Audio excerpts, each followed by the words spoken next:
Sentir Cáceres Televisión nos trae hoy a una persona luchadora, trabajadora y solidaria, Manolo Gutiérrez, presidente de la Asociación de Alcohólicos Nominativos Extremeños, ANES Cáceres. ¿Cómo te encuentras, Manolo? Oh, fenomenal, Rafa. Estoy estupendamente, sí.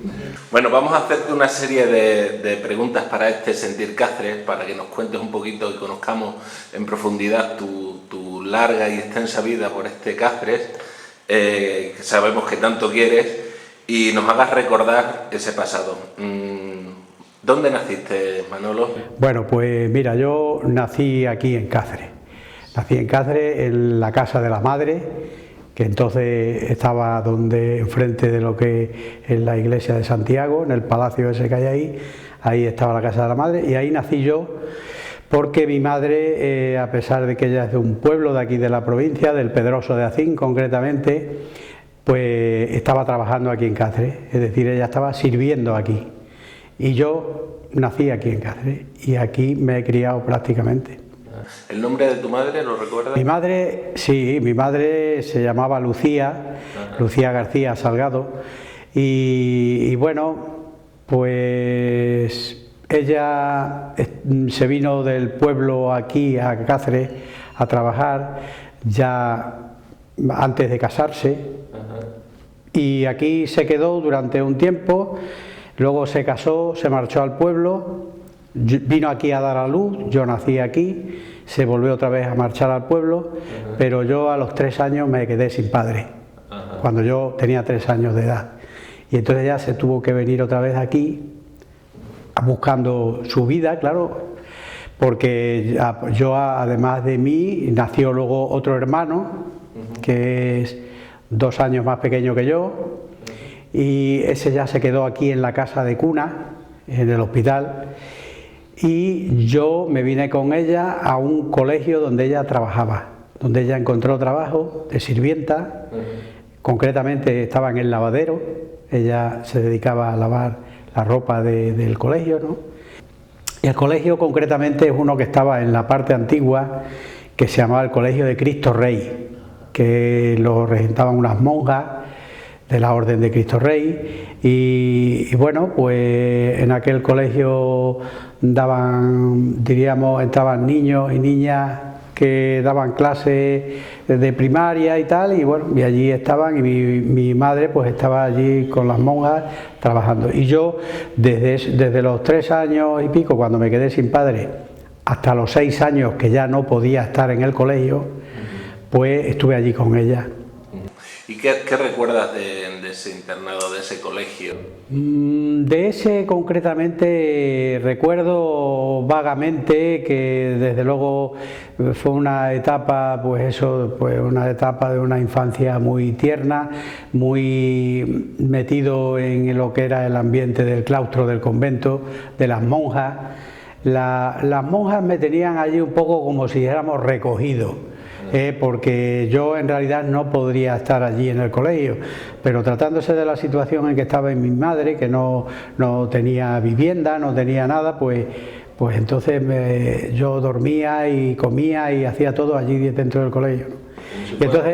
Y entonces las monjas pues a mí me querían muchísimo, porque era el niño de allí de esto, y claro, pues te puedes imaginar, todo lo que yo aprendí allí en aquella etapa, pues fue todo relacionado con lo que es la religión, con lo que son las monjas y tal. Bueno, con decirte que a los 6 años hice ya la primera comunión.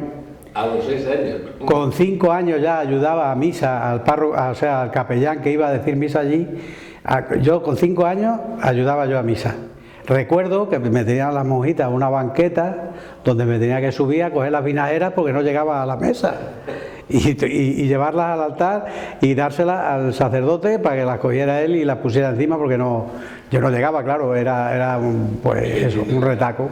Bueno, entonces a partir de los 6 años sales de ese colegio y ya vas ¿a dónde? ¿A qué otro? Pues entonces me buscaron las monjas esas precisamente otro sitio donde poder ir, y el único sitio donde encontraron al parecer fue en otro colegio que está ya fuera de aquí, de nuestro entorno, concretamente en la provincia de Toledo, en un pueblo que se llama Ocaña, donde era un convento de monjas franciscanas también, y donde estuve durante un año, hasta que cumplí los 8 años, de los 7 hasta los 8, que es cuando podía entrar luego aquí en el Colegio de San Francisco, que es donde estaban los salesianos, donde vinieron los padres salesianos. Ese estaba lo que es hoy el Colegio de San Francisco, la institución cultural elbrocense. Ese ha sido siempre el Colegio de San Francisco, que antiguamente llamaban el hospicio, porque era donde llevaban a aquellos niños que no tenían padre ni madre.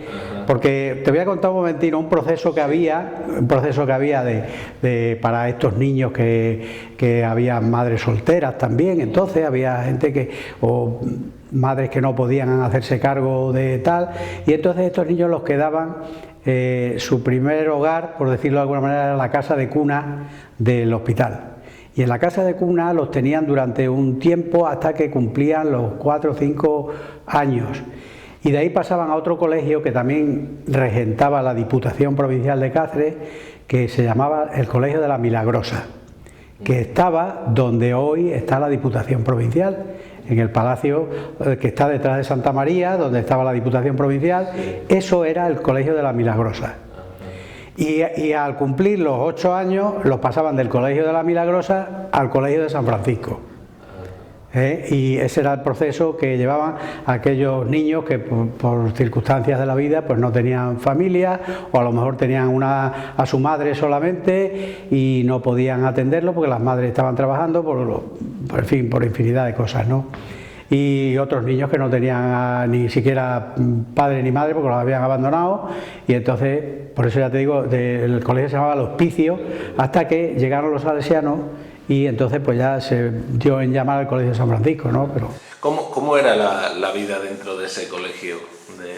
Bueno, pues yo la verdad es que te puedo decir que para mí el cambio de aquí, de ese colegio de Cristo Rey, al otro colegio de Ocaña, ese año que yo estuve allí fue un cambio tremendo, porque aquello no tenía nada que ver. Como yo me sentía aquí, de querido por las monjas y tal, a como yo fui allí, que ya formaba parte de un grupo de personas, de niños, que no conocía a nadie, que yo estaba allí solo, porque mi madre se tuvo que venir aquí otra vez. Y la verdad es que de aquel año, de aquel colegio, pues no tengo muy buenos recuerdos, que digamos, ¿no? Porque además también se pasaban fatigas, se pasaba hambre, se pasaba sed.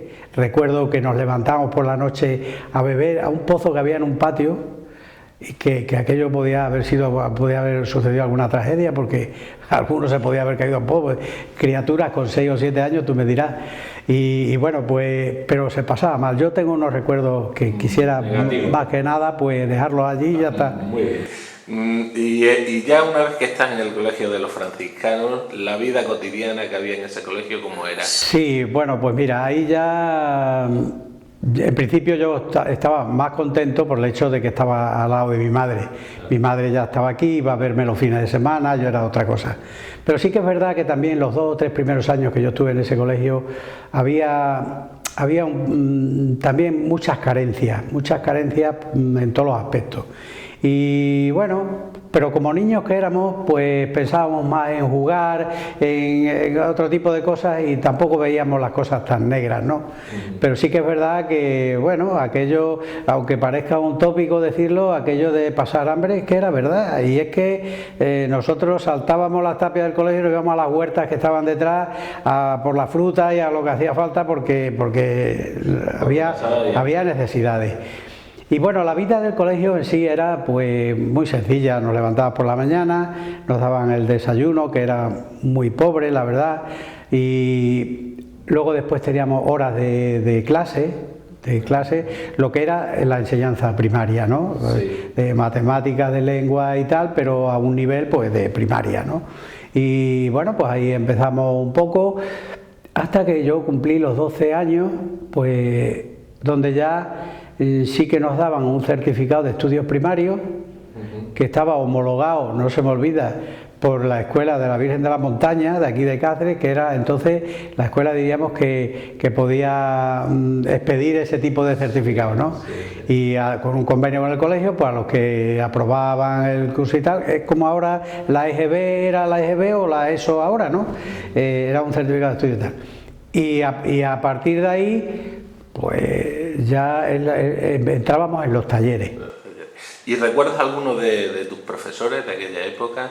Sí, claro que sí, yo recuerdo, eran sacerdotes, por supuesto, salesianos, ¿no? Y yo recuerdo a una persona que yo con él aprendí muchísimo, un cura que se llamaba don Manuel Feijóo, era gallego, y era una persona que le gustaban mucho los niños. Se veía que disfrutaba con enseñarnos.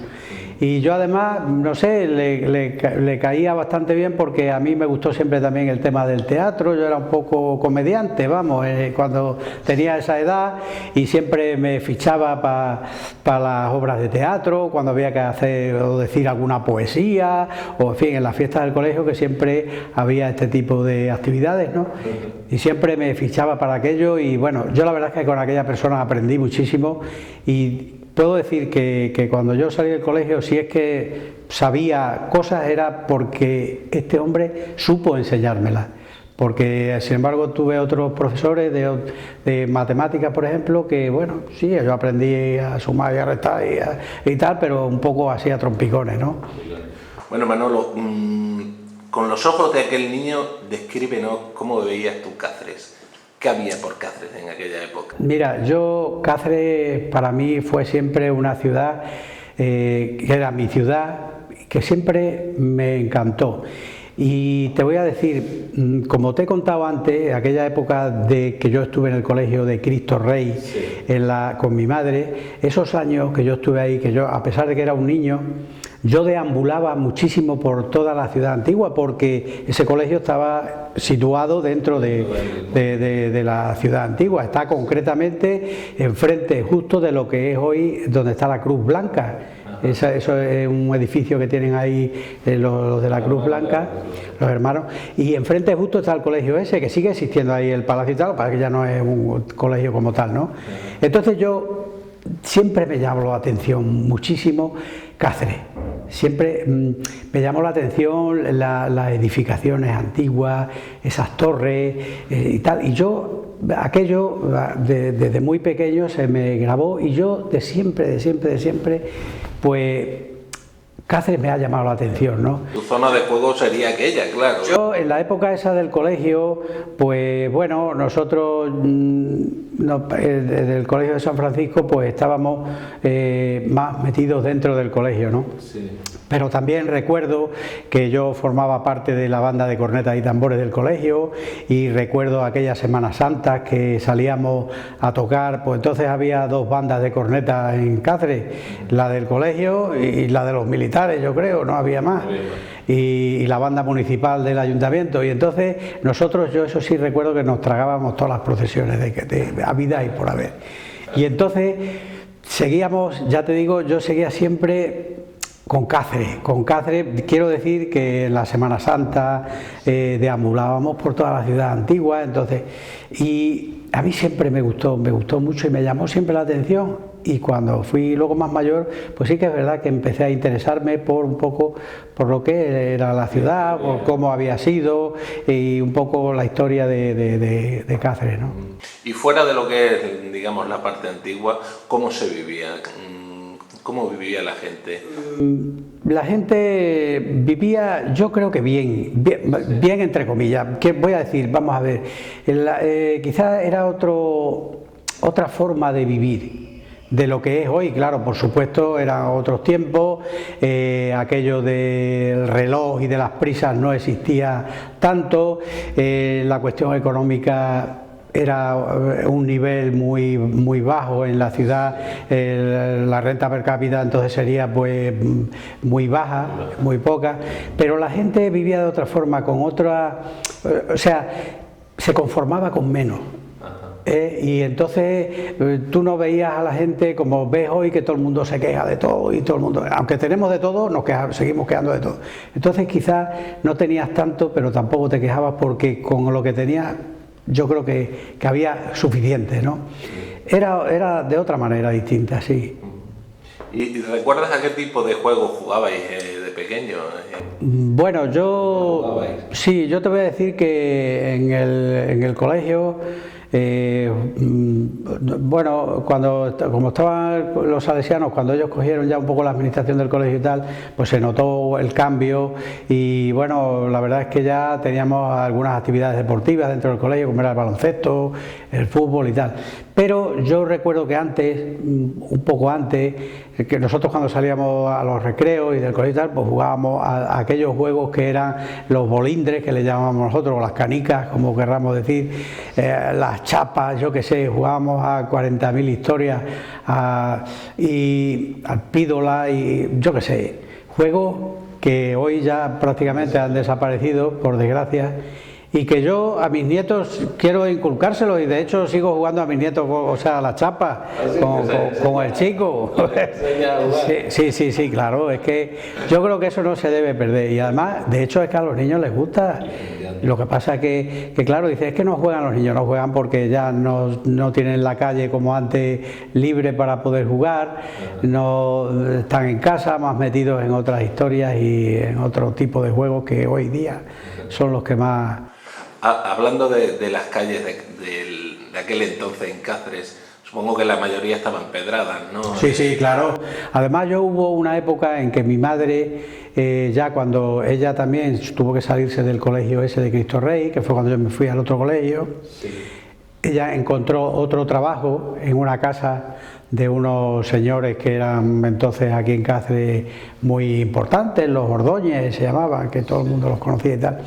Y ella tuvo que alquilar una habitación para poder tener sus cosas y poder, cuando nos sacaba a nosotros los fines de semana del colegio, poder tener un sitio donde ir a dormir y tal. Y esta habitación estaba concretamente en la calle Fuentenueva, en la calle Fuentenueva número 52, no se me olvida nunca. Una señora que se llamaba la señora Filo, que era la dueña de esa casa y que le alquiló a mi madre una habitación con derecho a cocina y donde nosotros los fines de semana íbamos allí pues eso, a dormir y donde comíamos con ella y tal. Y entonces recuerdo esa calle con muchísimo cariño porque bueno, pues por allí nos desenvolvíamos también fuera del colegio, pues yo tenía mis amiguillos por aquella zona y bueno, la recuerdo con mucho cariño, ya te digo. Bueno, una vez que sales del colegio de los franciscanos ya, que acabas tu época, digamos, de niñez, entramos en la juventud, ¿cuál es tu dedicación? ¿A qué empiezas a dedicarte? Bueno, yo precisamente podía haber estado en el colegio, hasta los 18 años podían estar los chicos en el colegio, a los 18 años ya la Diputación les daba lo que llamábamos la emancipación, es decir, te daban una maleta con ropa, lo que llevabas puesto, un traje y un dinero para que tú te buscaras la vida. ¿Así? Así. Esa era la emancipación que te daban en el colegio. ¿No te daban trabajo ni te daban opción? Luego hubo una época en que a algunos sí que les dio trabajo la Diputación y de hecho yo tengo compañeros del colegio que hoy en día están trabajando, siguen trabajando en la Diputación y otros que ya se han jubilado, que son de mi edad, se han jubilado estando trabajando en la Diputación. Pero claro, para todos no había trabajo en la Diputación y de hecho también había una mayoría de chicos que eran de pueblos, eran de otros sitios que no eran, que a lo mejor tenían un familiar en el pueblo, algún tío o algo tal, y entonces se iban allí y se buscaban la vida o bien en el pueblo o hubo otros que se marcharon a Bilbao, a Barcelona o a donde fuera a buscar trabajo, como fuera y ya está, y así se buscaban la vida. Yo no llegué a eso porque yo a los 14 años, por entonces cuando uno cumplía 14 años podía empezar a trabajar, o sea ya te hacían un contrato de trabajo como aprendiz y yo pues pensando yo por una parte que mi madre, la pobre, no podía atender a todo, pues mi afán era empezar a trabajar con el fin de colaborar en casa para que mi madre pudiera, en fin, estar un poco mejor y sobre todo a ser posible que dejara de trabajar en casa sirviendo, ¿no? Y de hecho así fue, de tal manera que mi madre alquiló una casa, puso una pequeña pensión, la casa tenía 4 habitaciones o 5 y las dedicó al alquiler como pensión, y como una casa de huéspedes, efectivamente. Eso estaba concretamente en lo que hoy es la calle Sánchez Manzano, que hoy yo te voy a contar cómo era. Sí. En la calle Sánchez Manzano había un rincón, que aquello se llamaba precisamente la seña de la casa, Rinconada de la Estación, porque en aquella época la estación del ferrocarril estaba justo ahí donde está el polígono Los Fratres. Sí. Eso era la estación de ferrocarril. Ajá. Y entonces a eso le llamaban la Rinconada de la Estación. Y en el número 3, allí tenía mi madre una casa, bueno, alquilada, claro, donde era una casa de huéspedes y donde allí empezó a ganarse la vida ya trabajando ella por su cuenta, ¿no? Entonces yo me puse también a trabajar a los 14 años con el fin de aportar algo a la casa y de aprender un oficio, porque yo en el colegio estuve de los 12 a los 14, estuve en los talleres, estuve aprendiendo torno, pero que luego después, pues claro, encontrar trabajo de eso era muy difícil y aparte de que yo tampoco había aprendido como para desempeñar ese oficio, ¿no? Entonces entré como aprendí en la empresa Mirá. Fíjate, una empresa que entonces en Cáceres era una empresa pionera en el sector del automóvil, porque llevaba el concesionario de SEA, lo llevaba la empresa Mirá, y Pegaso, la marca Pegaso también la llevaban ellos. Y aparte de eso, pues tenía lo que todavía siguen con ellos, las líneas de autobuses de muchas zonas de la provincia de Cáceres. Era una empresa muy importante en aquella época, era pues una de las empresas más importantes de Cáceres. Y tuve la suerte de poder entrar allí como aprendí. Pero claro, yo quería haber entrado de aprendiz de tornero, que era lo que yo sabía un poco, pero no había, y entonces me dijeron que si quería entrar como aprendiz de chapista. Yo aquello no lo había oído nunca, pero digo, de aprendiz de lo que sea. El caso es que hay que aprender un oficio y que hay que ayudar en casa, ¿no? Claro.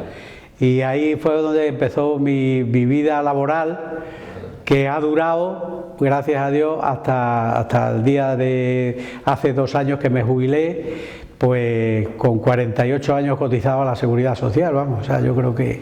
¿Recuerdas cuál fue tu primer sueldo? Pues sí, lo recuerdo como si fuera ahora mismo. Y el segundo, o sea, y te digo esto porque verás lo que me pasó. Entonces, por aquella época se cobraba por semanas, en vez de cobrar por meses como ahora, se cobraba por semanas. Y yo cobraba, mi primer sueldo que cobré fueron 75 pesetas a la semana. Y eso los cobré la primera semana y fui a mi casa, pues, como si aquello fuera, yo qué sé, ¿no? Pero la segunda semana me pasó un caso que no se me olvidaría nunca y que me sirvió para aprender, claro, porque en la vida se aprende cometiendo errores, ¿no? Y en aquella época, claro, los aprendices estaban a las órdenes de un oficial de primera, que era con quien aprendían y a quien ayudaban, ¿no? Y había en aquella empresa, como en todos los talleres, normalmente había un almacén donde se guardaba la herramienta y donde los aprendices iban a sacar la herramienta para que el oficial pudiera trabajar con ella. Y cuando tú ibas a sacar una herramienta tenías que dejar una chapa con un número que te daban a ti para que el del almacén supiera quién tenía esa herramienta. Y claro, tú te tenías que hacer responsable de volverla a llevar otra vez para que te dieran la chapa. Si esa herramienta en un periodo de 3-4 días no aparecía sin justificación, te la descontaban del sueldo. Así que la segunda semana que fui a cobrar, me encontré con que cobré 45 pesetas en vez de 75. Porque había faltado. Porque una llave que había sacado yo del almacén se había perdido, yo no había estado pendiente de tal, o lo que fuera, el caso que me la descontaron y me quedé sin las perritas. ¿No te volvió a pasar? ¿Qué me hizo aprender eso? Que cuando sacaba una herramienta del cuarto de la herramienta, estaba detrás de la herramienta hasta que volvía a llevarla allí otra vez. Y bueno, pues no sé, fue una anécdota que no se me olvida nunca, porque claro, a mí aquello me sentó, pues fíjate, se me encogió el corazón cuando vi la nómina de aquella semana. Pero bueno, son cosas que pasan y que efectivamente pues te hacen aprender y te hacen eso, ser responsable de aquello que tú te has hecho responsable cuando has ido a por ello, ¿no? Exactamente. ¿Recuerdas qué tipo de vehículos reparabas y qué tipo de ¿Qué marcas de...? Sí, allí era todo SEAT y Pegaso, y los autobuses que eran propiedad de la empresa, que también se reparaban allí, claro. Pero sobre todo SEAT. En aquella época los SEAT era un vehículo que era el que más había en el mercado en España, ¿no? En general.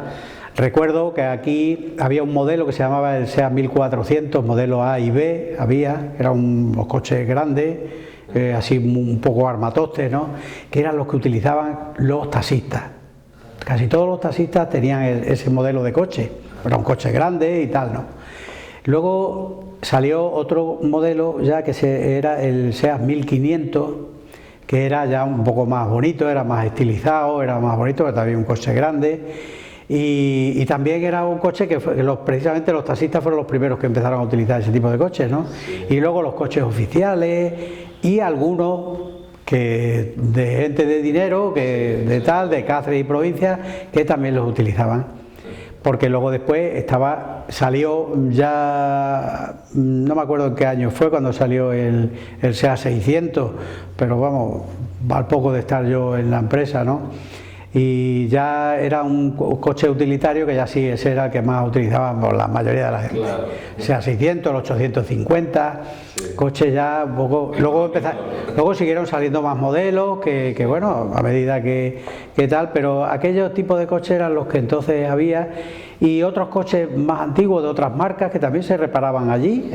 Lo que pasa es que se reparaban, por ejemplo, de chapa y pintura y tal, de mecánica, pues casi siempre... Para eso están los concesionarios, para llevar la marca a su concesionario. Como chapista habrás comprobado que ha cambiado mucho los materiales de los vehículos de antes a ahora, ¿no? Sí, claro, ¿no? Y la forma de trabajar y todo ha cambiado todo, porque hay una cosa que está muy clara y que es la base de todos estos cambios que ha habido. En aquella época, lo que es la mano de obra de los oficiales de primera, oficiales de segunda, oficiales de tercera, aprendices, etcétera, pues no valía apenas nada. Y entonces, pues se reparaba todo. ¿Por qué? Porque como la mano de obra no valía mucho, pues si se tardaba un mes en reparar una aleta de un coche, pues se tardaba un mes y no pasaba nada, se reparaba. Primero porque el buscarla nueva era difícil, y segundo porque nueva valía un dineral, claro. Y entonces salía más barato repararlo.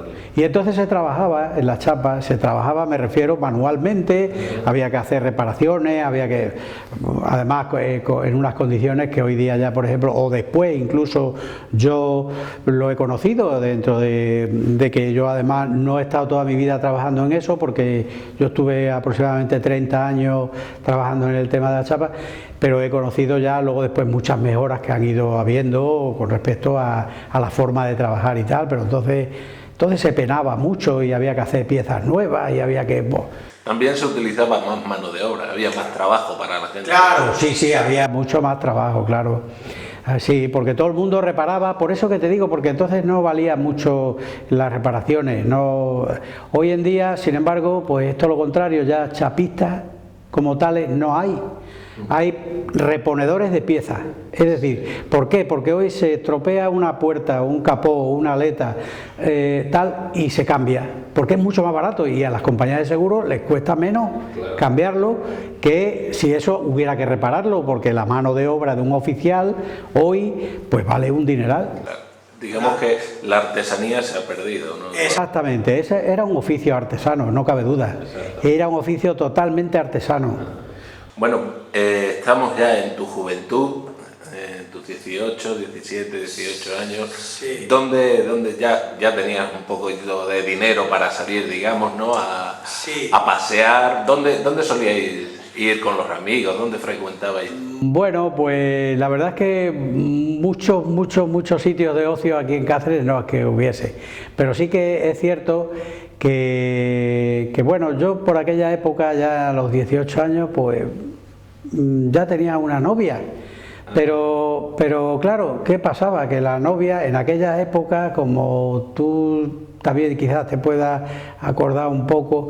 La novia, yo salía con ella los sábados o los domingos, y para de contar, los días de diario casi que ni la veía. Y pero a las 9 había que estar en casa. Entonces, ¿qué pasaba? Porque a las 9 yo llevaba a la novia a casa, pero luego nos juntábamos los amigos y nos íbamos, pues teníamos varios sitios donde nos juntábamos en reunión y contábamos historias y contábamos chistes, que entonces era una cosa que, bueno, lo tratábamos de pasar lo mejor posible. Y salir a bailar y eso. Y había 2 o 3 sitios que era donde nos solíamos juntar, que era... el Café Avenida, yo no sé si tú recordarás o has oído hablar de él, que estaba por debajo de lo que es el edificio Norba, que ahí había un cine, por debajo que ahora hay un banco tal, ahí había un café que se llamaba el Café Avenida, que era un sitio, y allí nos juntábamos a tomar café todos los sábados y tal, y desde allí ya organizábamos la historia, porque cuando dejábamos a las novias, la mayoría teníamos motos. Yo tenía una Vespa de aquellas antiguas que tal, y nuestra diversión estaba siempre fuera de Cáceres, casi siempre, sobre todo en la época de verano, primavera y tal, a las fiestas de los pueblos. Y en la Vespa, Torreorgaz, Sierra de Fuente, Valdefuente, Malpartida, Arroyo, en fin, todos los pueblos del radio, de un radio así un poco de entre 30 kilómetros más o menos, con la moto. Y nos íbamos con la moto y nos veníamos a la hora que fuera con la moto y como bien decías tú, ahí sí que se notaba que no había tantos coches como hay ahora, porque si no más de 2 veces quizás hubiera habido algún problema. Supongo que no hacía falta ni casco ni nada. No, entonces nada, solamente tal. Tampoco corrían mucho las motos, pero bueno, también es verdad que las carreteras eran caminos, había algunos baches que otros que vaya tela, pero bueno, sí, y era una de las formas de diversión. Aquí en Cáceres, pues bailes, pues entonces hubo una época en que no había ni discoteca. Luego yo conocí cuando ya pusieron la primera discoteca, que fue los Faunos, me parece que se llama, no, antes de los Faunos, el Ball Club se llamaba, sí. Me parece que esa fue la primera que abrieron. Y entonces nosotros los domingos los bailes a donde íbamos era en las bodas. En la época de verano solía haber bodas casi todos los domingos y había 2 o 3 sitios que era donde tal, y procurábamos ir a colarnos a la hora del baile, porque era la única forma de poder bailar. Entonces era un sitio que se llamaba El Patio, que estaba en la calle Gallego, que era un sitio donde había un salón donde daban bodas y tal, y luego allí mismo hacían el baile. Y otro sitio era La Rosa, un sitio que está aquí en la Avenida de España, que ahora hay, no sé qué es lo que hay ahí ahora mismo exactamente, qué edificio, me parece que es lo de Stradivarius o es más abajo. Bueno, ahí había un local también que era muy grande, que hacían bodas y luego hacían el baile, y ahí también pues estábamos siempre a ver si nos podíamos colar ahí. Y esa era la única forma de diversión que teníamos de baile, por decirlo de alguna manera. Sí. Luego en verano sí que es verdad que en la ciudad deportiva, lo que existe todavía, donde están ahora las oficinas y la cafetería y tal, allí había un salón muy grande, también abajo, una cafetería donde solían hacer baile. Tocaba la Orquesta Sur, que era una orquesta que se fundó aquí en Cáceres, que luego después está en Plasencia y sigue todavía, la Orquesta Sur de Plasencia, sí. Y algunos grupos que había aquí en Cáceres, que uno de ellos lo lideraba uno que tiene una tienda de música ahora que se llama Barragán, que tiene una tienda de música en Colón. Bueno, pues ese tenía un grupo que en aquella época, pues claro, todos intentaban imitar a los Beatles, a los Rolling, y a los de aquí, a los grupos españoles que había, como Fórmula Quinta, todos aquellos grupos, ¿no?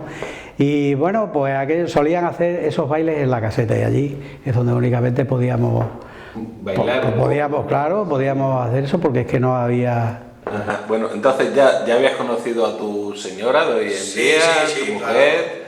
Que lleváis ¿cuántos años juntos? Fíjate, yo tenía 17 años, no había cumplido 18 todavía cuando la conocí, y ella pues tenía un año menos que yo. Y desde entonces estamos juntos. ¿Dónde la conociste, Manolo? Pues la conocí, verás, un día ella trabajaba en una fábrica de punto que había ahí en Colón, subiendo hacia el pabellón polideportivo, sí. A la izquierda, en unos pisos que hay ahí, abajo en los locales de ahí, que ahora hay una cafetería ahí o tal, sí. Pues ahí había una fábrica de punto, donde era de tricotar, hacían prendas de punto, de tal, y ella trabajaba ahí. Y en una ocasión fui con un amigo mío que su novia también trabajaba allí, fui pues a acompañarle a lo que fuera. Y allí, viéndola salir de trabajar, fue donde la conocí. Y a partir de ahí fue donde yo empecé a tomar interés por ella y tal. Y luego ya, pues eso. Una cosa que no te he contado, que sí que hacíamos los fines de semana, porque todo esto que yo te hablaba de los bailes de las bodas y tal era en invierno, o sea, en verano, ¿qué tal? Pero en invierno, claro, sabes tú que hay menos bodas y hay menos... Y entonces lo que hacíamos era los famosos guateques. Guateques. Nos juntábamos en una casa, sí. Y uno ponía un picú, un tocadiscos, sí. De aquellos antiguos que leían los discos de vinilo, y ya está, y allí nos juntábamos en una casa y hacíamos un baile, nos proporcionábamos algunas bebidas y algunas cosas y tal, y pasábamos la tarde del domingo pues bailando con las chicas que invitábamos y tal.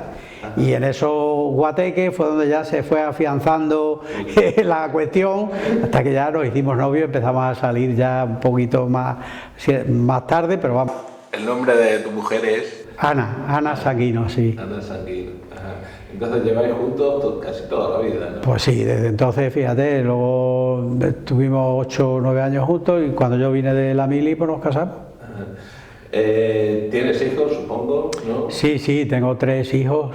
Dos varones y una chica. ¿Qué te han dado cuántos nietos?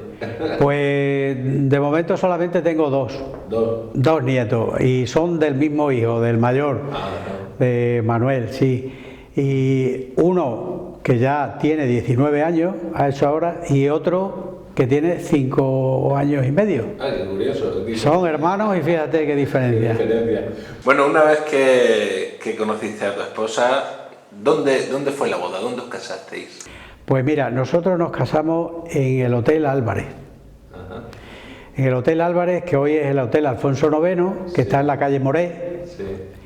Y ahí, justo en ese local, que sigue igual, prácticamente, vamos a reformar algunas cosas, pero sigue igual. Y ahí fue donde nos casamos, me refiero el tema del banquete y tal. Sí. Nosotros nos casamos por la iglesia, por supuesto, ¿no?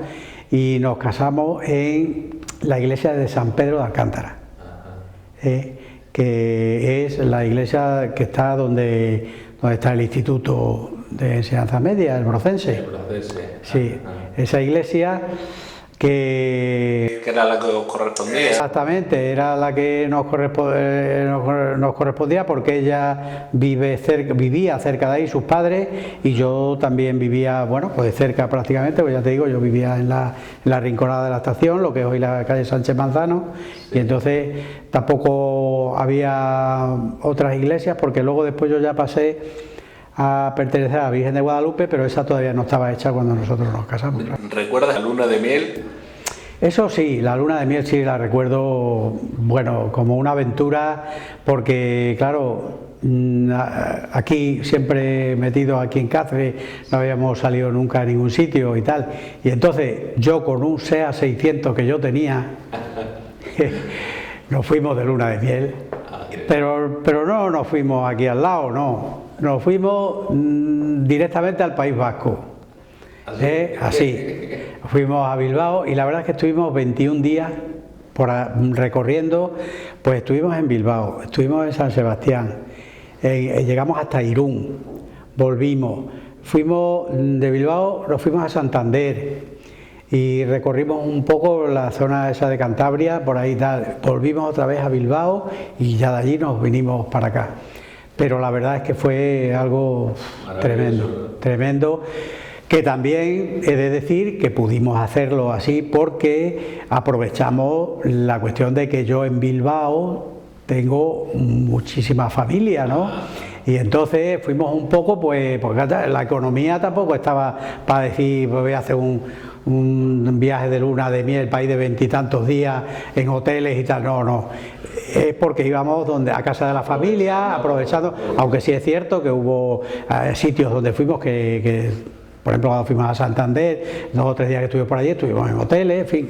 Pero bueno, que la mayor parte del tiempo lo aprovechamos en casa de la familia, que además fuimos muy bien recibidos y lo pasamos fenomenal, porque encima se volcaron con nosotros a enseñarnos todo, en fin. Claro.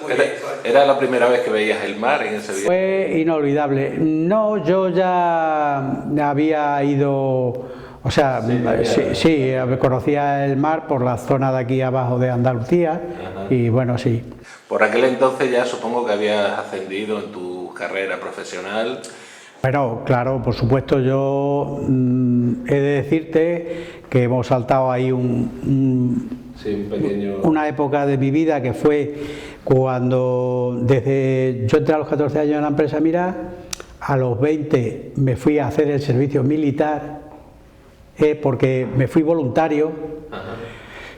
Y luego estuve 2 años prácticamente, bueno, 17 meses estuve en el servicio militar y luego volví a la empresa Mira, pero a raíz de 1 año aproximadamente que estuve ahí, me buscaron en otra empresa que se abrió aquí en Cáceres de chapa y pintura, un taller de chapa y pintura, que lo abrieron unos señores que tenían compañías de seguro y tal, lo hicieron una sociedad y lo abrieron, se llamaba Tameca, y entonces me llamaron para irme allí a trabajar y las condiciones fueron buenas y me fui.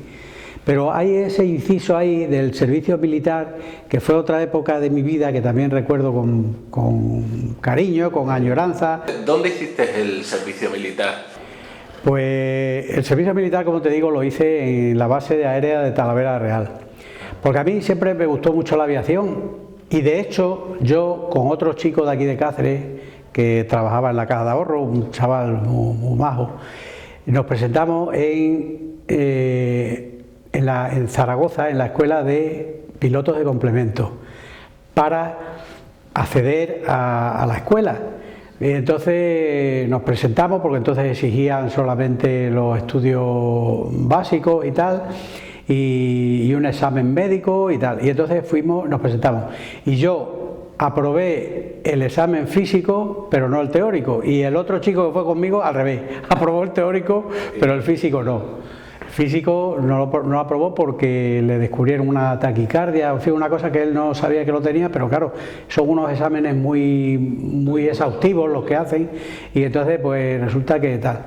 Entonces nos vinimos los dos tan contentos para Cáceres y dijimos, bueno, pues ya, yo le dije a él, digo, pues a mí como me gusta esto voy a solicitar para irme voluntario, pensando que me llamarían cuando tuviera 18 años cumplidos, que fue cuando, o sea, esto lo hicimos con los 18 años recién cumplidos, pensando que me iban a llamar enseguida.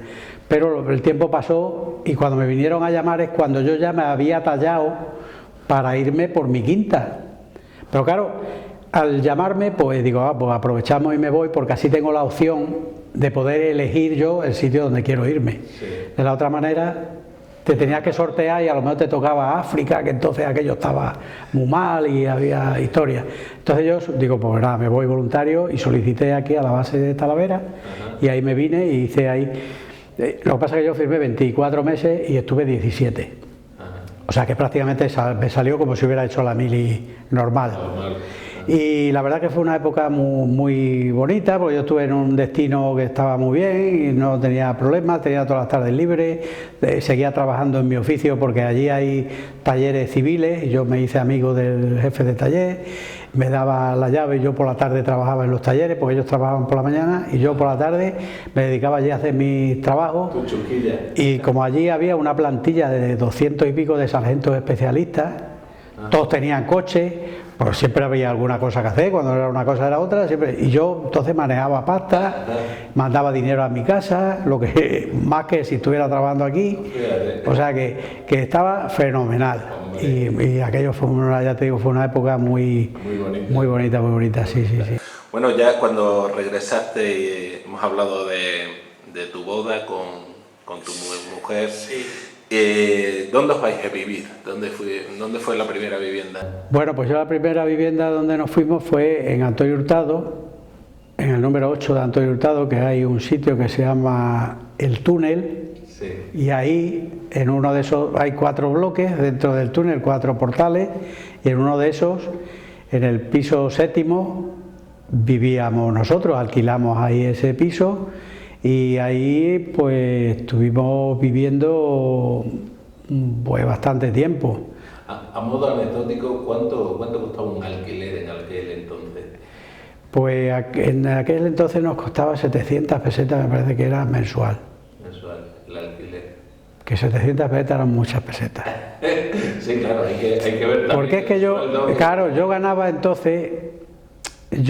entonces, venía ganando unas... Sí, 700 pesetas o 700 y pico a la semana. O sea que entonces, te digo, se seguía cobrando por semana. Por semana. Y entonces pues, podría ganar unas 2.500 pesetas al mes, más o menos, y tal. Entonces pagaba el alquiler, pero tienes que tener en cuenta que yo me fui allí con los puestos, porque claro, mi madre, la pobre, no tenía tampoco medios, sí. Mi suegro tenían 5 hijos o sea, tampoco eran, mi suegro era un trabajador, era camionero y bueno, tampoco, en fin, que nosotros todo, amueblar el piso, comprar todo, pues nos costó a nosotros el hacerlo poco a plazo, ¿no? O sea, comprar todas las cosas y luego irlo pagando a plazo, con unas letras y tal. Y bueno, pues entonces, claro, teníamos los pagos de las letras, más los pagos del piso, más tal, pues la cosa no te creas tú que sobraba mucho a final de mes, pero bueno, pero íbamos viviendo y lo que te digo, que quizás nos conformábamos con menos que nos conformamos hoy en día. Claro. Bueno, entonces no había, como hoy en día, esos centros comerciales donde todo el mundo va a comprar y compra todo de golpe. ¿Recuerdas aquellos comercios de antes donde que habitualmente qué comercio? Mira, yo compré, no se me olvida nunca, compré los muebles, se los compré a un comercio que se llamaba Agustín Electrolar, o Electrolar Agustín, que era muy famoso entonces en Cáceres. Sí. ¿Y sabes por qué era famoso esa persona? ¿Y por qué hizo además empezó con una tienda pequeña y luego hizo un montón tenía 2 tiendas o 3, o llegó a tener, y mucho volumen de negocio.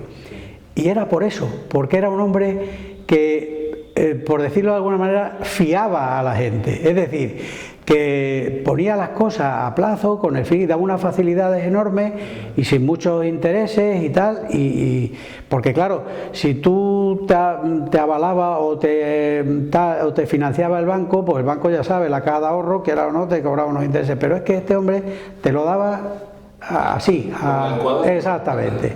Y este hombre, pues ya te digo, hizo un negocio estupendo y tal, porque en aquella época había mucha gente que necesitaba hacer las cosas así, porque si no, no había medios para ello, ¿no? Qué diferencia, ¿verdad, Manolo, hoy en día, que ya no existe esa fianza, ¿no?, con los vecinos, ¿no?, de claro, prestar, de decir... Bueno. No, claro.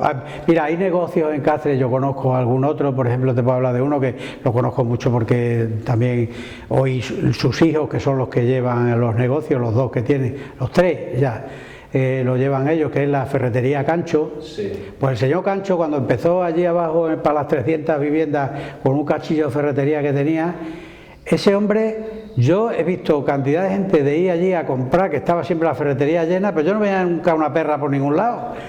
Ahora, el cuaderno y el bolígrafo estaban siempre encima del mostrador.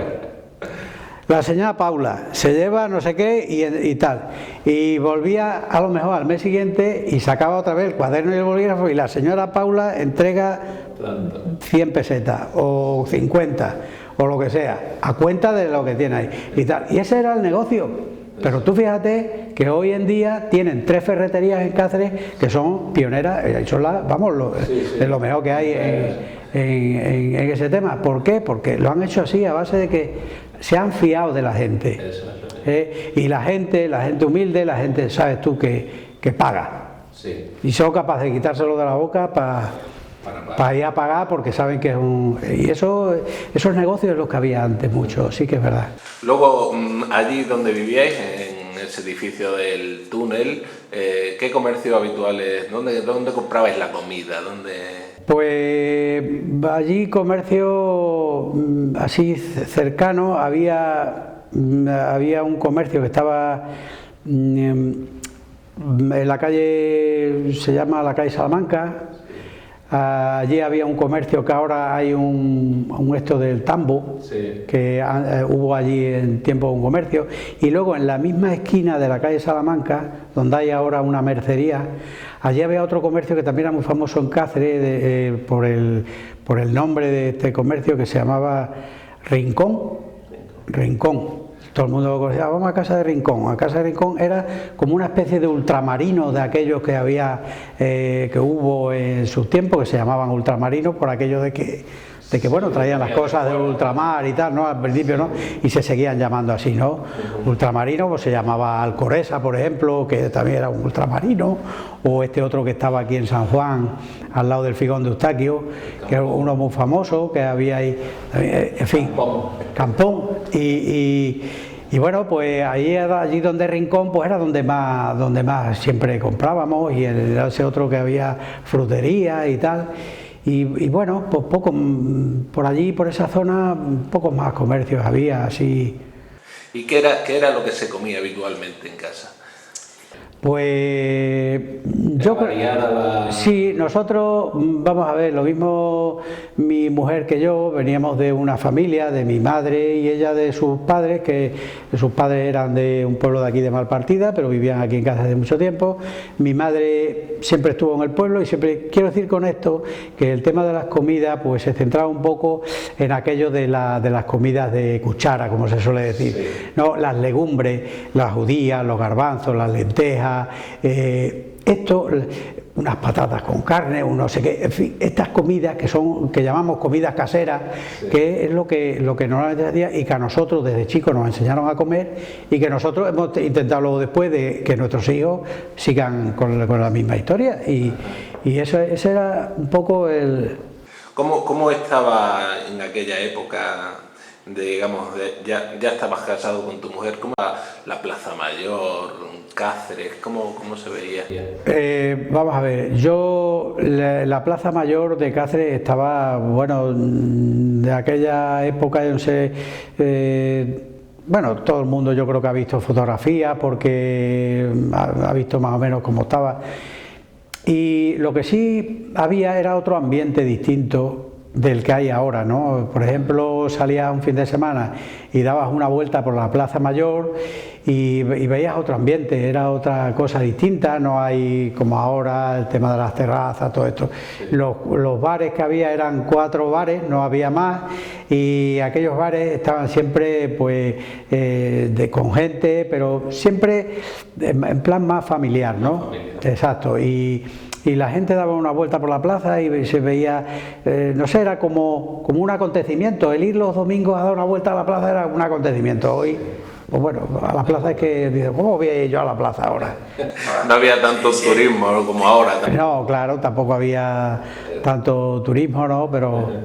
Bueno, ¿cuál es tu lugar preferido de tu Cáceres? Un lugar, un sitio que te haya marcado, que te guste muchísimo de Cáceres. Yo me gusta, mira, te digo de verdad que la ciudad antigua en general me gusta mucho, me encanta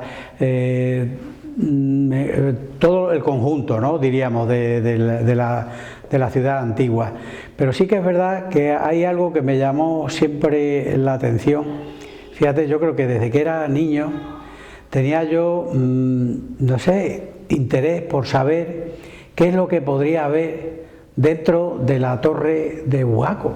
Yo decía, ¿y esta torre? Porque claro, esto, ¿y aquí qué habrá por dentro? Porque yo me pensaba, digo, porque claro, si luego ya cuando fui más mayor, que ya empecé a enterarme un poco de la historia y tal, de que si primero estuvieron los romanos, luego los árabes, luego tal, y bueno, y cada uno, pues aquello lo acondicionaría a su manera, ¿no? Sí. Y yo pensaba muchas veces, ¿qué habrá ahí? ¿Y habrá camas ahí para acostarse? ¿Y habrá sitios tal? Y no sé qué. Y ya cuando hubo un momento en que hubo acceso a poder entrar a visitar la torre, pues claro, yo claro, ya mi forma de pensar era de otra manera, y no es que me llevaría a una decepción, sino que bueno, pues que vi la realidad de lo que era simplemente, tú verás, una torre, y un día que me pude asomar a ese balconcillo, a ese matacán que hay que da a la Plaza Mayor, que bueno, pues yo decía muchas veces, ¿y esto para qué sería? Y tal, ¿no? Porque aquí saldría el rey a decir cosas a la gente, o yo qué sé, ¿no? Y bueno, pues desde entonces que hubo acceso a eso, la verdad es que es un sitio que me gustó mucho. ¿Qué te ha marcado ahí visualmente? Examinarlo, eso y en la muralla. Ya que, como tú sabes, se puede visitar la muralla, que se puede ir hasta tal, pues es un sitio desde el que, no sé, tienes una sensación como que yo cuántas veces pienso, si yo hubiese vivido en aquella época, ¿cómo hubiese sido yo, ¿no? Porque claro, yo es que lo pienso muchas veces y pienso en cómo vivirían aquella gente y a qué se subirían allí, o quién estaría allí de centinela, vigilando, y cómo, en fin, este tipo de cosas. Entonces es algo que siempre me ha tenido ahí, me ha llamado la atención mucho, sí. Bueno, Manolo, ¿tienes alguna afición, algún hobby en tu vida? Bueno, yo aficiones, la verdad es que tengo a muchas cosas, porque a mí es que me gusta todo, me gustan mucho los trabajos manuales, me ha gustado siempre mucho el trabajar con las manos, quizás eso me venga de aquello que hablábamos al principio, de esa profesión que yo aprendí, que era la de chapista, donde entonces todo se hacía con las manos, todo. Se trabajaba la chapa con un taz y un martillo, y había que tal, y había que utilizar unos gatos, y había que utilizar, o sea, era todo manual, y el éxito de que el trabajo saliera o no bien dependía de las manos de cada uno. ¿Cuántas veces he oído yo decir? A mí personalmente, porque para que modestia aparte, podré decir que yo era, dentro de mi profesión, como me gustaba mucho, pues era bastante bueno, y me han dicho muchas veces, ¡oh, qué manos tienes, tío! Porque fíjate cómo estaba el coche, cómo lo has quedado, y tal. Y bueno, pues yo creo que quizás de ahí me viene aquello de trabajar con las manos, y de que me ha gustado siempre los trabajos manuales mucho. Y otra cosa que siempre he tenido como hobby ha sido la música. A mí me ha encantado la música, lo mismo escucharla que si he podido interpretarla dentro de mis posibilidades, ¿no? Y un instrumento que siempre me gustó mucho fue el acordeón, y que siempre desde pequeño, desde aquella época en que salí del colegio, yo creo que a los 15 años por ahí, me compré un acordeón, que lo compré de esa forma que yo te he dicho antes, pagándolo a 25 pesetas todos los meses. ¿Y aprendiste? Y me costó 3.000 pesetas el acordeón. ¡Madre mía! A 25 pesetas todos los meses, echa cuenta. ¡Madre mía! ¿Y aprendiste a tocarlo? Y aprendí, yo sabía música porque yo en el colegio había estudiado 4 años de solfeo y 2 años de instrumentos. Yo tocaba el clarinete en el colegio, ¿no? Y había estudiado música, que por cierto, cuando salí del colegio me apunté al conservatorio para seguir tal, pero por la noche, ¿no? Pero claro, como empecé a trabajar y me tenía que quedar trabajando hasta que el oficial salía, el oficial hacía más horas que un sereno, pues la aprendí con él. Entonces ni conservatorio ni nada. Y entonces yo el acordeón aprendí a tocarlo de oído. Es decir, yo me cogí mi acordeón y yo empecé a aprender por aquí los bajos, a ver si llevaba el compás, y por el otro lado, pues bueno, como tenía buen oído y con tal, pues el teclado, pues iba sacando mis canciones y tal. Y fue como yo aprendí un poco a tocar algo el acordeón. Bueno, entre otras aficiones, tu inquietud por aprender te ha llevado a estar aprendiendo portugués también, ¿no? Ah, claro, sí, fue algo, eso es una asignatura pendiente que también tenía yo de siempre. De siempre me gustó mucho ir a Portugal, y de siempre me gustó, cuando yo escuchaba hablar portugués, me gustaba muchísimo. Como otros idiomas, como por ejemplo el italiano, también es algo que me fascina, el oír una conversación a 2 personas que estén hablando italiano. Me quedo embelesado porque me encantan los idiomas. Y sobre todo el portugués, porque yo decía, digo, es que además si venimos mucho aquí a Portugal, pues... Sí. Y ya con 60 años me matriculé en la escuela de idiomas y empecé a aprender portugués, que por cierto luego no pude terminar los 6 años de tal, porque al cuarto año ya me tuve que dejarlo, sí, por otras cuestiones, ¿no? Bueno, Manolo, tu última etapa laboral, ¿dónde has ido? ¿Dónde has estado trabajando? Pues mi última etapa laboral fue, yo dejé mi profesión, y ahora explicaré un poco por qué, y entré a trabajar en la Junta de Extremadura. Ajá. Y te digo lo de explicar un poco por qué, porque como me has presentado al principio como el presidente de la Asociación de Alcohólicos Nominativos Extremeños, sí, pues quiero decir que efectivamente yo estoy ahí de presidente porque yo soy alcohólico. Y por esa misma razón yo tuve que dejar mi profesión en su día, porque hubo una etapa de mi vida en la que el alcohol me vino jugando malas pasadas, pero llegó un momento en que ya fue, pues ya él no va más, él no va más. Y entonces yo perdí mi trabajo, mi buen trabajo que yo tenía en ese momento, en esa profesión que te digo, y bueno, aquello fue un poco caótico, aquello hubo un par de años o 3 ahí tal, hasta que yo me puse en tratamiento, es decir, que yo me di cuenta de que tenía que hacer algo con mi vida porque no podía seguir así, ¿no? Sí. Y me puse en tratamiento, y a partir de ahí fue cuando yo cambié mi vida.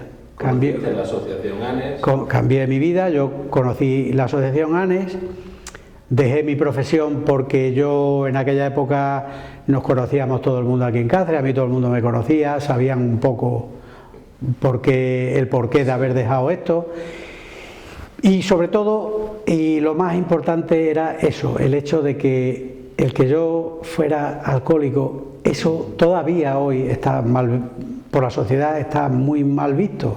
Parece aquello como que un alcohólico es aquella persona que es, no sé, un vicioso, un depravado, y no tiene nada que ver, porque es una enfermedad como otra cualquiera, que sea parecida, ¿no? Como pueda ser cualquier adicción a otra droga cualquiera, puesto que el alcohol es una droga y bueno, y atrapa a muchísima gente, y hay mucha gente que tiene este problema, que no quiere reconocerlo y que no quiere salir de ello. Y bueno, yo llegué hasta ahí, y por eso te digo que a partir de ahí cambió mi vida, en el momento en que yo me puse en tratamiento, y me busqué la vida, pues eso. Entré en la Junta de Extremadura, estuve unos años como fijo discontinuo, luego me presenté a unas oposiciones de régimen interno, ya saqué la plaza, y los últimos años de mi vida los he pasado en la Junta de Extremadura, concretamente en la ciudad deportiva de Cáceres, trabajando como encargado de mantenimiento. Encargado de mantenimiento.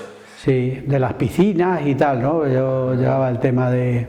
¿Jubilado hace poco? Sí, me jubilé a los 64 años, me jubilé porque, bueno, como se empezó a poner la cosa tan mal, de que si no sé qué, que decían que si a lo mejor había que aguantar más tiempo, y digo, bueno, pues como yo tenía posibilidades de poderme jubilar, me jubilé, y la verdad es que estoy contento de ello, y además, aparte de que jubilado, puedo dedicar más tiempo al tema de esta asociación, que necesita de muchísimo tiempo, y que por ese motivo fue por el que yo dejé el tema de los idiomas que estábamos hablando antes, sí. Porque claro, ya no era compatible el tiempo que yo tenía que dedicar a la asociación con otras cosas, y entonces... Ajá. Una vez jubilado fue cuando tomaste la dirección de la... Ya, claro, ya vas de lleno con la asociación esta, sí. Ajá.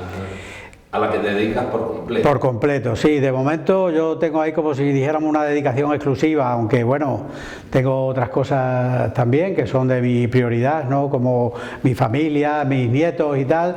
Pero bueno, como de momento yo procuro invertir el tiempo en lo que puedo, porque como te decía antes, que a mí me gustan mucho los trabajos manuales.